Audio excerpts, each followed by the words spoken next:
tenter de respecter le temps qui m'est attribué. Et merci aussi à la Faculté des sciences humaines et sociales de Tunis de cette invitation qui m'a permis de prendre toute la mesure du travail de Riyad Ben Khalifa,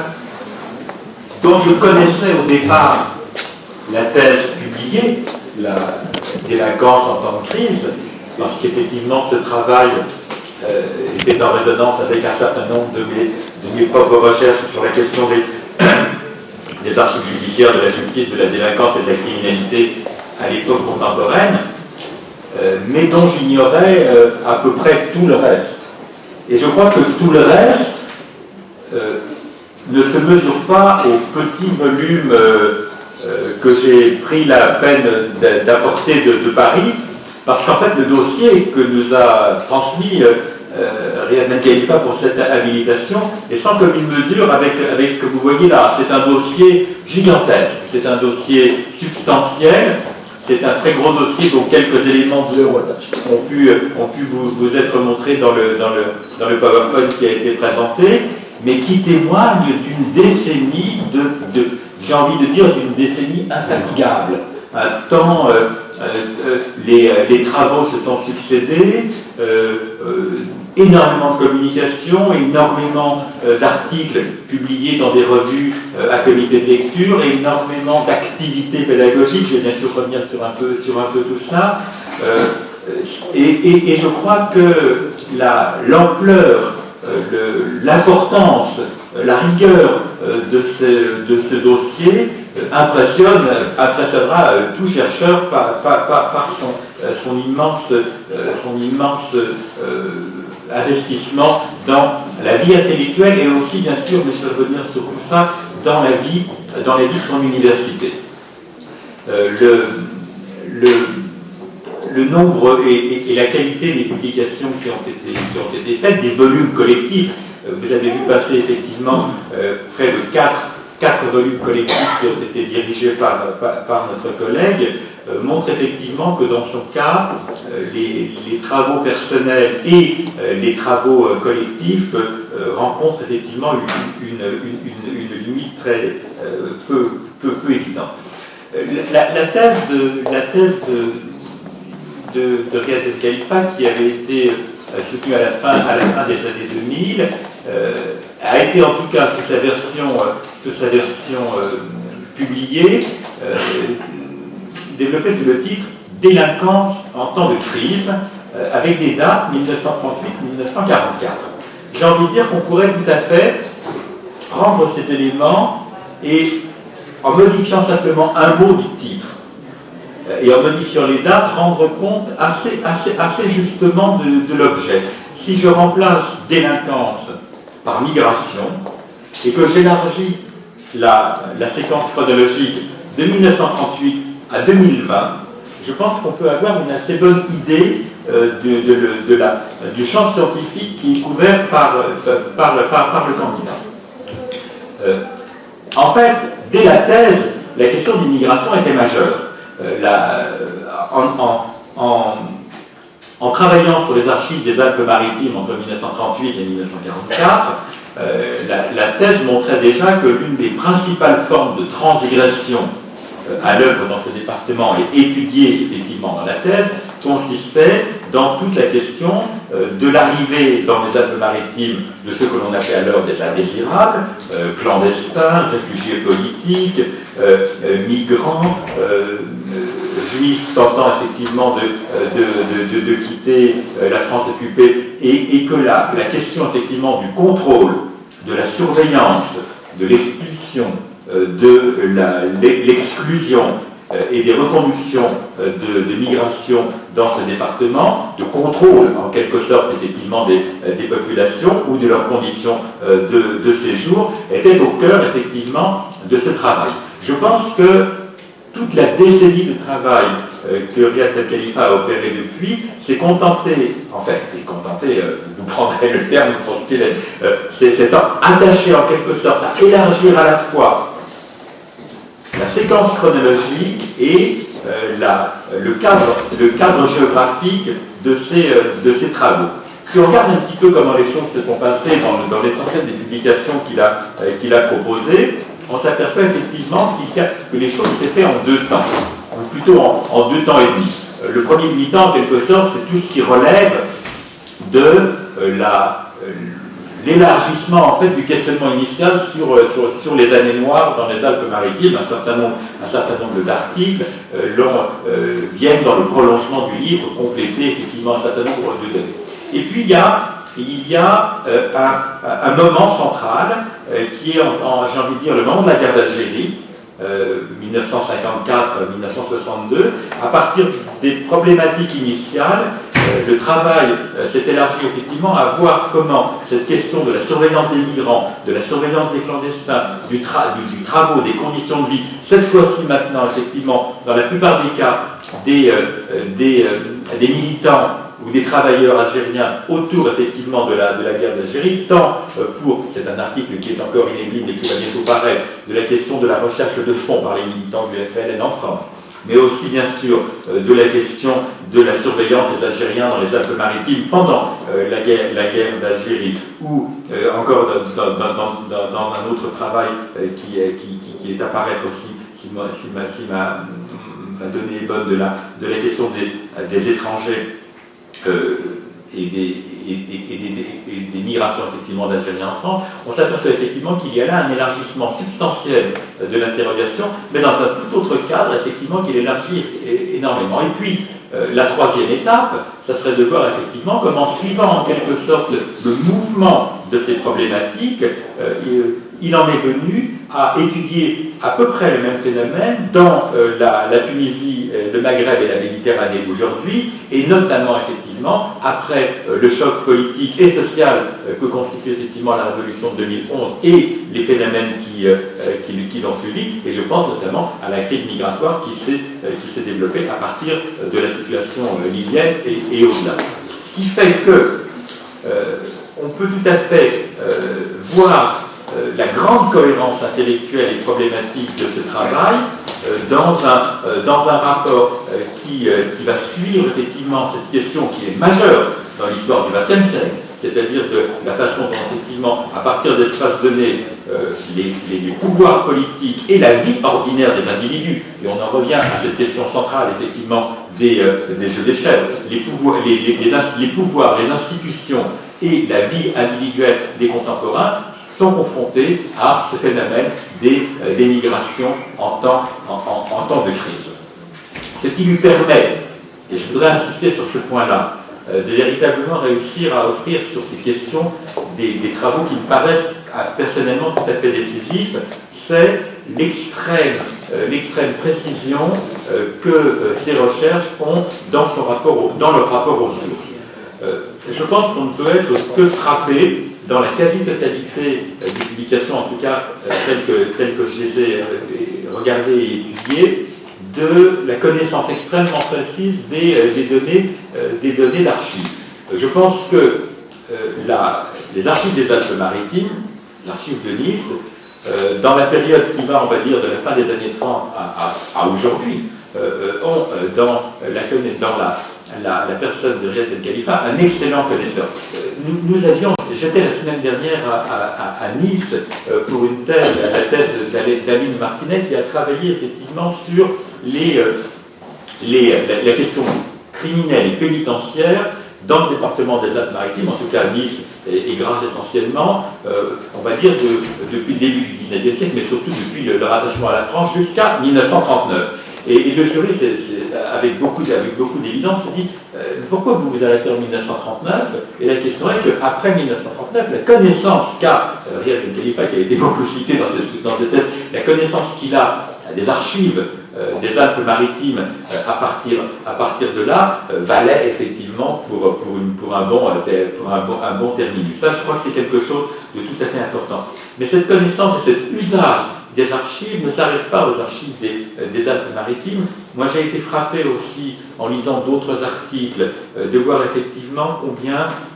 la réflexion, par exemple, sur les archives, sur les statistiques, notamment à partir des questions de mobilité démographique, combien la connaissance sur les archives est importante. La presse a également fait l'objet d'un certain nombre d'analyses extrêmement précises sur tant la presse française, effectivement, que la presse du Maghreb. Le très bel article qui a été consacré au bidonville de la digue à Nice est fait, bien sûr à partir d'archives, mais également à partir d'un certain nombre d'entretiens et d'archives orales qui ont permis effectivement de faire surgir effectivement avec une grande rigueur des éléments importants. Et je crois que si on prend l'éventail de ces questions-là, les archives traditionnelles, les papiers publics, la presse, les statistiques, les archives orales, on s'apercevra effectivement que notre collègue a un spectre documentaire qui est particulièrement intéressant et à partir desquels effectivement il pose des questions qui me semblent tout à fait décisives. Utilisant la question des jeux, la réflexion de Jacques Revel sur la notion de jeu d'échelle, il nous montrait effectivement combien le changement de focale sur les angles d'observation était important. Je dirais aussi qu'il fonctionne sur le plan du qualitatif-quantitatif. Le dossier présenté, c'est évident quand on le regarde rapidement, mais c'est encore plus vrai quand on le regarde avec précision, se compose d'un très grand nombre d'analyses fondées sur de la distribution quantitative, mais également de données très qualitatives sur comment faire de toute façon autrement lorsque l'on étudie des archives judiciaires qui effectivement sont toujours au cœur de la confrontation entre le regard des institutions et les destins simples, banals, humains des individus. Mais également dans le suivi d'un certain nombre de cas. Les deux articles que j'ai trouvé particulièrement intéressants, celui sur Jean Spada, immigré italien, dans les Alpes-Maritimes et qui va traverser effectivement toute la période de la guerre, de l'occupation, puis de l'épuration et de la libération, dans sa confrontation là aussi avec les institutions, est tout à fait saisissant à cet égard, parce que les deux phénomènes se conjuguent merveilleusement. Le texte fait à la fois une grande place aux propos, aux sentiments, aux représentations de ce monsieur, et bien sûr au regard beaucoup plus surplombant, beaucoup plus parfois difficile et dur que les institutions vont porter sur lui. Ou aussi bien sûr de ce juif en droit dans la France occupée d'Elso Leibovitz, qui est suivi de son arrivée à Paris en 1931, à cette détention à Nice et au-delà. Le titre de l'article, je ne sais pas, on n'a pas parlé, je ne sais pas si c'est une allusion ou un clin d'œil, le titre de l'article sur la corde raide renvoie bien sûr à l'autobiographie, enfin une partie de l'autobiographie d'un autre juif hongrois à Paris dans les mêmes périodes, Arthur Koestler, qui a effectivement intitulé la corde raide une partie, enfin en tout cas dans la traduction française, une partie de son autobiographie.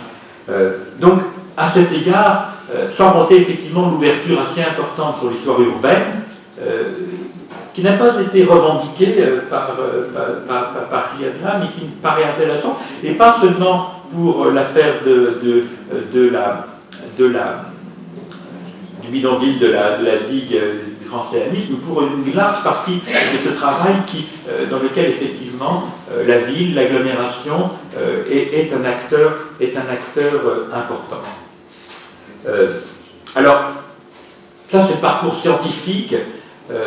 Si j'avais un regret à dire, ce serait un regret tout à fait différent. Il me semble que tout ce qui est sur le parcours scientifique, que tout ce qui a été rassemblé au hasard, au rythme, à l'occasion de rencontres, de communications, de journées d'études, d'articles, etc., donne à Riad Ben Khalifa, j'ai envie de dire, la possibilité demain d'écrire un très beau livre, presque comme ça, qui pourrait personnelle qui pourrait, je crois, rassembler de façon très pertinente une large expertise sur le destin, l'évolution, les difficultés, les drames de ces migrations en temps de crise dans la Méditerranée de la Seconde Guerre mondiale à aujourd'hui. Je crois qu'il faut une grande partie, je pense que bien sûr l'assistance l'a compris, vous connaissez même aussi mieux que moi, l'historiographie telle que la conçoit Ariette Khalifa est une historiographie qui est très largement ouverte sur son temps, ouverte sur la société, ouverte sur les problèmes du contemporain, c'est une historiographie citoyenne. Et il me semble que sans rien arrêter de la rigueur historiographique et intellectuelle qui caractérise ces travaux, vous avez presque entre les mains un livre comme ça, un livre à faire, un livre plus ouvert, un livre plus centré effectivement sur ces questions de migration dans la Méditerranée contemporaine. Je crois que ce serait peut-être aussi, vous parliez de science-action, quelque chose qui pourrait être intéressant à proposer au public savant, au public universitaire, mais aussi à un plus large public des deux côtés de la Méditerranée. Ce travail-là, d'une certaine manière, c'est un travail qui est fait par l'ensemble de l'activité pédagogique. Je ne vais pas m'appesantir sur l'activité pédagogique parce que je vous vois pas en classe, Riyad, et vos collègues de l'université de Tunis sont beaucoup mieux placés que moi pour parler de ça, mais à la vue du dossier pédagogique qui est remis, on sent deux choses, j'ai envie de dire. On sent l'éclectisme des projets et des enseignements, c'est-à-dire que ça couvre tout le XXe siècle sans exclusive, alors avec bien sûr un intérêt plus marqué sur les questions que nous avons évoquées, mais aussi des questions qui couvrent, je crois, toute l'histoire de l'Europe et de l'Afrique et du monde, j'ai envie de dire, au XXe siècle. Vous êtes vraiment un XXiémiste, hein, si quelqu'un mérite ce titre de XXiémiste, c'est bien vous. Mais je crois que le second mot, ça serait la générosité, parce qu'il y a effectivement dans les fiches de cours qui sont proposées, on sent effectivement un investissement très généreux à l'égard des étudiants. Ce sur quoi il faut dire un mot également, et qui me paraît extrêmement important, surtout dans la mesure où on perçoit effectivement qu'une soutenance comme celle d'aujourd'hui, et ce vers quoi il ouvre, effectivement, c'est un investissement très, très fort pour l'université, c'est aussi l'extraordinaire investissement académique qui a eu lieu dans l'université de Tunis. On évoque beaucoup et on va sans doute y revenir différemment, les journées d'études, les colloques, les articles, les revues, etc. Parce que ce sont des vecteurs de production scientifique, et ce sont évidemment des vecteurs de production scientifique, mais ce sont aussi autant d'actes qui sont là, effectivement, pour faire vivre une université, pour son développement, pour son rayonnement. Et je crois que sur ce point, le caractère presque infatigable de l'activité qui continue, on voit déjà les journées d'études qui se profilent pour le printemps 2020 et au-delà, que cette activité-là est tout à fait fondamentale pour le développement et le rayonnement de l'université de Tunis, et qui nous montre aussi que depuis le cours de première année jusqu'aux travaux les plus scientifiques, nous avons là un collège qui, je crois, qui maîtrise absolument tous les codes de ce que l'université, en Tunisie comme ailleurs, est en mesure de faire, et y compris bien sûr son ouverture sur la vie civile et sur la vie citoyenne. Il y a un mot qui a été prononcé, je pense qu'il va être prononcé encore plus dans la suite de cette journée, c'est le mot de frontière. Le candidat nous a beaucoup parlé de la façon dont effectivement la traversée des frontières, la transigression des frontières, le contrôle ou la surveillance des frontières était était particulièrement prégnante et importante dans son travail. J'ai envie de poursuivre la métaphore et de dire que Riad Ben Khalifa est un homme frontière. Est un homme frontière, évidemment, pour ses objets, qui vont effectivement pour ces objets d'étude, mais qui traverse aussi les frontières des historiographies, comme on l'a dit tout à l'heure, du qualitatif au quantitatif, du micro au macro, de la France à l'Afrique du Nord avec la Méditerranée au milieu, et bien sûr effectivement de l'université à la société civile. Et je crois que ça aussi c'est quelque chose d'important. Dans mon rapport préalable pour l'habilitation, mon pré-rapport, j'évoquais en signalant les qualités du dossier, ampleur, dossier substantiel, un dossier érudit, bien sûr, un dossier solide. Je n'ai rien à retrancher à ces mots. Je voudrais sans doute en rajouter trois autres qui font plus référence à la façon dont il me semble travailler et aux qualités qu'il pourra avoir pour la suite de l'Université de Tunis. C'est rigueur. Il me semble qu'effectivement, il n'y a pas une formule, il n'y a pas un mot, il n'y a pas une proposition qui ne soit effectivement très très fondée dans une bibliographie extrêmement maîtrisée ou dans des archives ou des sources extrêmement maîtrisées. Le deuxième mot, c'est enthousiasme. On ne l'a peut-être pas dit, ça, ou enfin pas encore. On peut être dynamique sans être enthousiaste. Il y a des gens qui sont dynamiques, qui arrivent. Mais il y a dans son travail, je crois, une dynamique enthousiaste. Et je crois que quand on est enseignant à l'université, il s'agit aussi d'entraîner avec soi les collègues, les étudiants, et puis le reste. Et je crois que cet enthousiasme-là, c'est quelque chose qui est très précieux et dont il ne faudra pas vous priver. De toute façon, vous ne pourrez pas, parce qu'il est enthousiasme par nature. Donc, je pense qu'on ne peut pas l'arrêter. Et puis le troisième mot, c'est infatigable, parce qu'effectivement, ça aussi, ce caractère-là me semble tout à fait majeur. Alors vous pourrez trouver que je n'ai que des louanges à faire au travail de Riad, et c'est un peu vrai. Je pense que par rapport à un musée comme ça, on cherche. Je crois que la seule chose le seul point critique sur lequel j'ai envie de me retrouver, c'est que j'aurais envie de lire des livres de lui. J'aurais envie de lire des livres de lui, des livres savants, j'en ai déjà lu un, Délinquance en temps de crime, mais des livres, je crois, où l'individu